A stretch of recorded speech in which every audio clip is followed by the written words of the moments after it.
शराब घोटाले पर कैग की रिपोर्ट से केजरीवाल पर आफत, लेकिन आतिशी खुश क्यों हैं?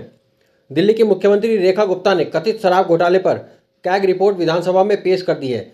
इसके बाद से बीजेपी के नेता हमलावर हैं। वो बार बार कह रहे हैं कि अरविंद केजरीवाल के लिए मुसीबत शुरू हो गई है, अब वो फिर जेल जाएंगे। लेकिन आम आदमी पार्टी की नेता और दिल्ली की पूर्व मुख्यमंत्री आतिशी रिपोर्ट पढ़ने के बाद काफ़ी खुश नजर आईं। उन्होंने कैग रिपोर्ट पर प्रेस कॉन्फ्रेंस कर बताया कि आम आदमी पार्टी ने जो बातें कही थीं वही इस बात से रिपोर्ट से उजागर हो रही हैं।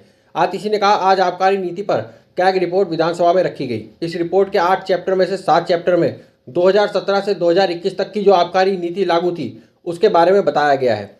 तब पुरानी एक्साइज पॉलिसी लागू थी। आम आदमी पार्टी की सरकार ने पुरानी आबकारी नीति में हो रहे करप्शन को बार बार उजागर किया। बताया था कि शराब के दाम को कैसे इन्फ्लेट किया जाता है। बार बार हमने बताया कि पुरानी नीति में भ्रष्टाचार की वजह से लगातार हरियाणा और यूपी से शराब की स्मगलिंग हो रही थी। आज इस कैग की रिपोर्ट ने आम आदमी पार्टी की उस बात पर मोहर लगा दी है। दिल्ली के पूर्व मुख्यमंत्री आतिशी ने कहा, तब 28% से कम की शराब की बिक्री रिपोर्टिंग हो रही थी।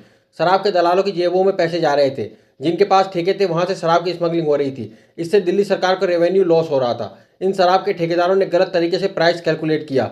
ये रिपोर्ट बार बार दोहरा रही है कि पुरानी आबकारी नीति से दिल्ली सरकार की रेवेन्यू लॉस हो रहा था।